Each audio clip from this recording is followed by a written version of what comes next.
So இந்த சம்மில் ஒரு ரிலேஷன்ஷிப்பை roster form, domain and range, set builder form என்ன எழுத சொல்லிவிட்டு அதோட டொமைன் என்ன, ரேஞ்ச் என்ன, கோடொமைன். நான் போன சம்மில் சொன்ன அதே தான்.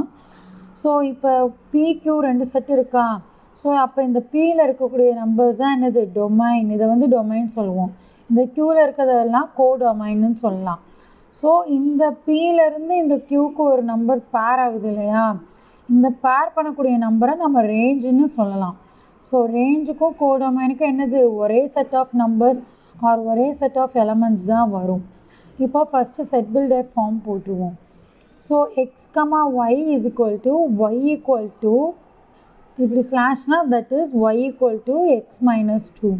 இப்போ இங்கே 5 இருக்குன்னா க்யூவில் எப்படி இருக்குது, 3ன்னு இருக்குது. அப்போ 5 மைனஸ் 2 3, 6 மைனஸ் 2 4, 7 மைனஸ் 2 5. ஸோ அதனால் நம்ம அதுக்கு ஒரு காமனாக ஒரு ஃபார்முலா டிரைவ் பண்ணுறோம், எக்ஸ் மைனஸ் 2ன்னு.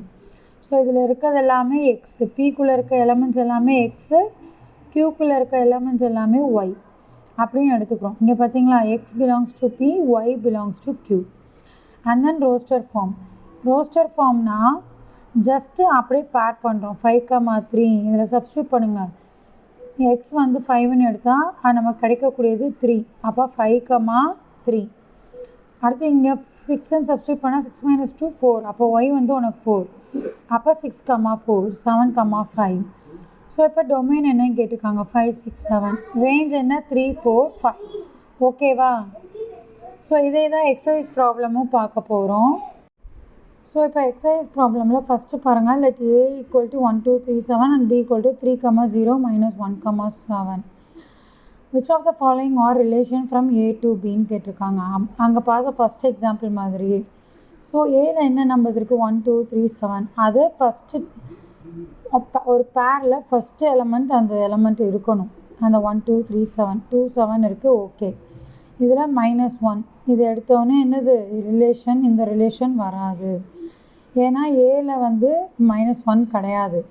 அடுத்து இதில் பாருங்கள், 2 இருக்குது, 7 இருக்குது, 1ம் இருக்குது. ஓகே, இதையும் கன்சிடர் பண்ணிக்கலாம். இப்போ R4க்கு எடுத்துட்டோம்னா 0 வந்திருக்கு. பட் 0 வந்து இங்கே ஏல இல்லை, அந்த ஒரு எலமெண்ட்.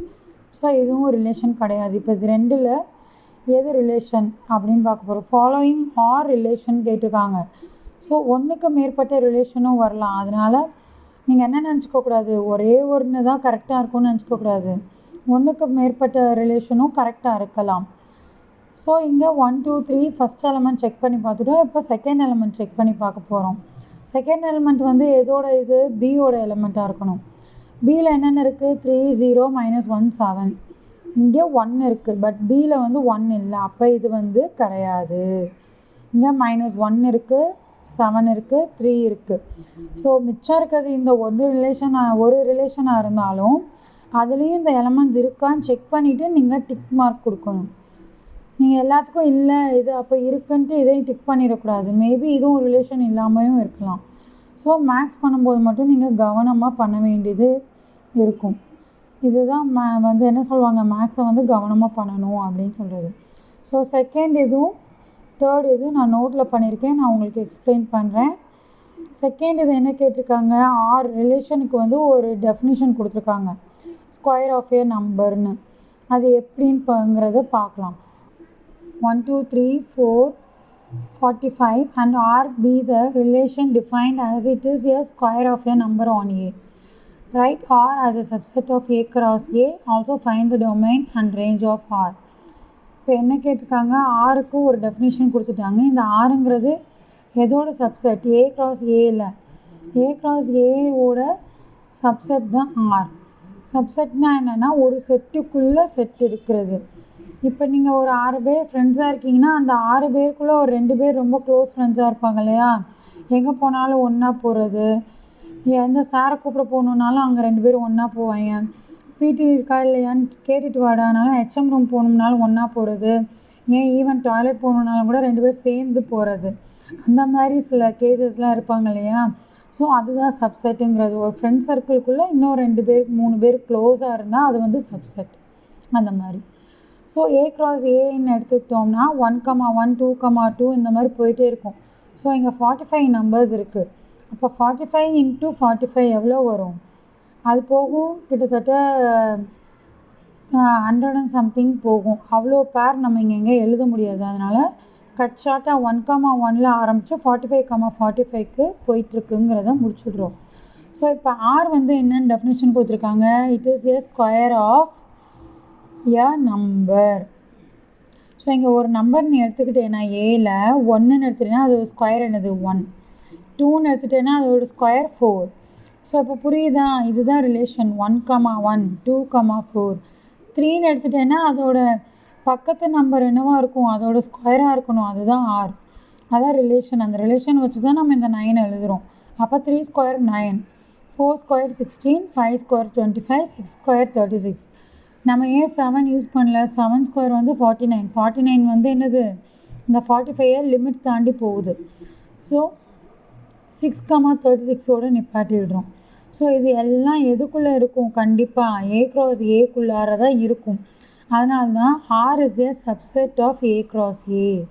ப்ரூஃப் பண்ணிட்டோமா. ஸோ டொமைன்னா என்னது, நம்ம இந்த ஆர்டர்ட் பேர் எழுதிருக்கோம்ல, அதில் ஃபஸ்ட் எலமெண்ட் தான் டொமைன். அந்த ஃபஸ்ட் எலமெண்ட்டில் கம்பைன் பண்ணுங்கள். 1, 2, 3, 4, 5 and 6. அடுத்து ரேஞ்சுனா என்னது, அதோட செகண்ட் எலமெண்ட். அதுக்கு இன்னொரு 1, 4, 9, 16, 25, 36. ஸோ ரேஞ்சோட இன்னொரு பேர் என்னது, கோடொமைன். ஸோ இப்போ இதை நம்ம ஏன்னு எடுத்துக்கிட்டோம்னா இதை பின்னு எடுத்துக்கலாம். ஓகேவா, புரியுதாப்பா. டொமைன் என்ன, ரேஞ்ச் என்ன, கோடொமைன் என்னன்னு. Next your relation of R is given by the set x, y where y is equal to x plus 3. போன சம்மில் ஆர் வந்து ஸ்கொயர் ஆஃப் எ நம்பர்னு டெஃபினேஷன் கொடுத்துருந்தாங்க. இங்கே ஒரு ஃபார்முலா கொடுத்துருக்காங்க. where x belongs to 0, 1, 2, 3, 4, 5. So 0, 1, 2, 3, 4, 5 கொடுத்துட்டாங்க எக்ஸு. இப்போ நம்ம ஒய் வந்து ஒரு இந்த மாதிரி எலமெண்ட்ஸை எப்படி உருவாக்க போகிறோன்னா இந்த ஃபார்முலாவை வச்சு உருவாக்க போகிறோம். So when x is equal to 0, y equal to என்னது 0 plus 3, 3. இந்த மாதிரி 1, 2, 3க்கு நீ என்னது ஃபார்முலா சப்ஸ்டியூட் பண்ணிட்டு வர. எக்ஸ் இருக்க இடத்துலலாம் அந்த 1னா 1ங்கிற டேர்ம் போடணும், 2னா 2 டேர்ம், 3னா 3ன்னு போடணும், 4னா 4 போடுவேன், 5னா 5 போடுவேன். ஸோ 5 + 3 8. இப்போ நமக்கு எக்ஸுங்கிறது டொமைன்னா கோடொமைன் இல்லை ரேஞ்சுங்கிறது என்னது, இதுதான் 3, 4, 5, 6, 7, 8. ஸோ இங்கே நான் சொன்னது தான் எழுதியிருக்கோம். இப்போ ஆர்டர்டு பேர் பண்ண போகிறோம். அது எப்படி பேர் பண்ணுவோம், இங்கே 0 இருக்குது, இங்கே ஒய்க்கு என்னது 3, இங்கே 1 இருந்தால் ஒய் 4, 2 இருந்தால் 5, 3 இருந்தால் 6, 4 இருந்தால் 7, 5 இருந்தால் 8. ஸோ அதை பேர் பண்ணியிருக்கோம், ஆர்டர்டு பேராக எழுதிட்டோம். டொமைன்னா என்ன, ரேஞ்சுனா என்னன்னு சொன்னால் அதை எலமெண்ட்டாக நம்ம எழுதியிருக்கோம். புரியுதா, அதே மாடல் தான் இந்த சம்மும்.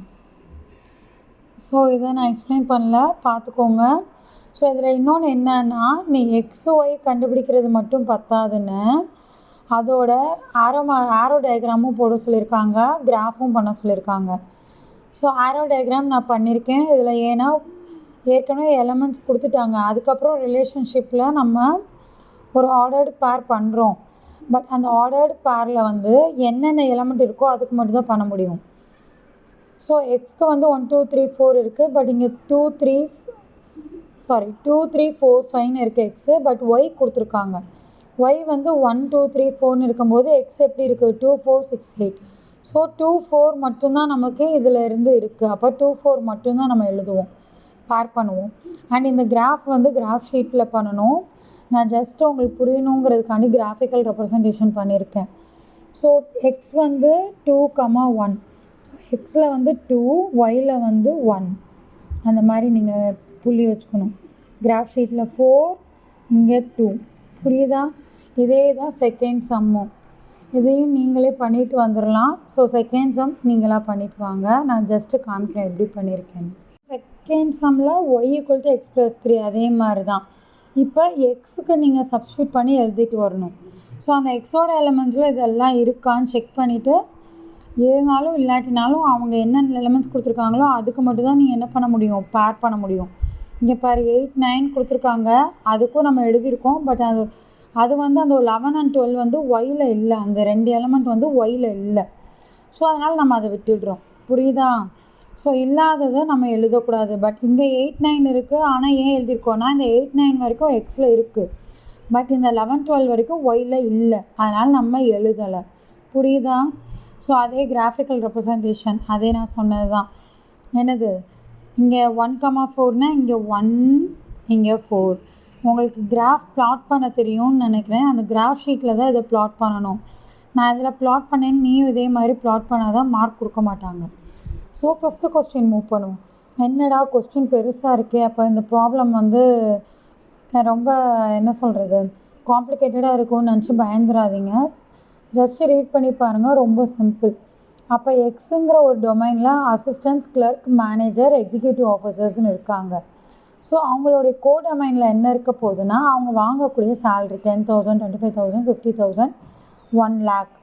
ஸோ இந்த அசிஸ்டன்ஸுங்கிற கேட்டகரியில் 5 பேர் ஒர்க் பண்ணியிருக்காங்க. அது அவங்கள A1, A2, A3, A4, A5 அப்படின்னு மென்ஷன் பண்ணியிருக்கோம். ஸோ கிளரிக்கல் போஸ்ட்டில் 4 பேர், அவங்கள C1, C2, C3, C4. And managers level M1, M2, M3. And executive officers E1, E2 2 பேர். ஸோ எத்தனை பேருங்கிறது கொடுத்துருக்காங்க. இப்போ நம்ம ரிலேஷன் எப்படி இருக்குது, எக்ஸ் ஆர் ஒய். அவங்க ஒவ்வொரு போஸ்டிங்க்கும் தகுந்த மாதிரி இந்த மாதிரி சேலரிஸ் 4 டிவிஷன்ஸ்க்கும் கொடுத்துருக்காங்க. ஸோ அதை நம்ம எடுத்து என்னன்னு எழுதிட்டு அதை ஒரு ஆர்டர்டு பேரில் எழுதணும். தென் ஆரோ டயக்ராம் இப்படி தான் வரும். நான் இடம் இல்லாதனால இதை பேஜ்குள்ளேயே முடிக்கணுங்கிறதுக்காண்டி இப்படி எழுதியிருக்கேன்.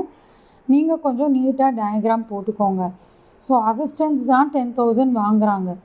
ஸோ இங்கே இருக்கக்கூடிய எல்லா அசிஸ்டன்ஸும் 10,000, எல்லா கிளர்க்ஸும் 25,000, எல்லா மேனேஜரும் 50,000, 2 எக்ஸிக்யூட்டிவ் ஆஃபீஸரும் 1 lakh வாங்குகிறாங்க. ஓகேவா? ஸோ இங்கே வந்து நம்ம பிரித்து எழுதும் போது தனித்தனியாக எழுதியிருக்கோம். ஸோ அதே மாதிரி ஒவ்வொரு அசிஸ்டண்ட்க்கும் நீ நேராக 10,000 எழுத வேணாம். ஏன்னா இது ஒரே எலமெண்ட் தானே, அதனால் காமனாக நான் 1 எழுதியிருக்கேன், ஒரு வாட்டி எழுதியிருக்கேன். அதே மாதிரி இதையும் காமனாக ஒரு வாட்டி எழுதியிருக்கேன், இதுவும் ஒரு வாட்டி, இதுவும் ஒரு வாட்டி எழுதியிருக்கேன். புரியுதாப்பா? நான் நெக்ஸ்ட்டு வந்து 1.3 எக்ஸசைஸ் பார்க்கலாம். இது வந்து 1.2 முடியுது. நான் அடுத்து கடகடன்னு பார்க்கணும். ஸோ இந்த அடுத்து வந்து நான் சயின்ஸும் சொல்லித்தரேன், அதையும் நீங்கள் வீடியோஸ் பாருங்கள். நிறைய பேர் பார்க்கல, அட்லீஸ்ட் 10th போனதுக்கப்புறமாவது பாருங்கள். இப்போ லீவில் இருக்கிறதுனால பார்க்காம இருக்கீங்க. ஸோ பார்த்தீங்கன்னா தான் உங்களுக்கு எதுவும் டவுட் இருந்தால் தயங்காமல் கேளுங்க. நீங்கள் கூச்சப்படாமல் கேட்டால் தான் உங்களுக்கு என்ன டவுட்டுங்கிறது கிளியர் ஆகும். நம்ம ஃப்ரெண்டு பார்த்தா நம்மளை தப்பாக நினச்சிக்குவான், கேலி பண்ணுவான், அப்படிலாம் நீ நினைக்கவே வேணாம். உன்னோட டவுட் வந்து கிளியர் ஆகணும், நீ நல்லா புரிஞ்சு படிக்கணுங்கிறதுக்காண்டி தான் இந்த வீடியோ போடுறேன். ஓகேவா? ஸோ அப்படி இல்லாட்டி மிஸ்ஸை நீ நேரில் பார்க்கும்போது உனக்கு டவுட் இருந்தாலும் நீ கேட்டு தெரிஞ்சுக்கோ. ஓகேவாப்பா? ஓகே, தேங்க்யூ, பாய்.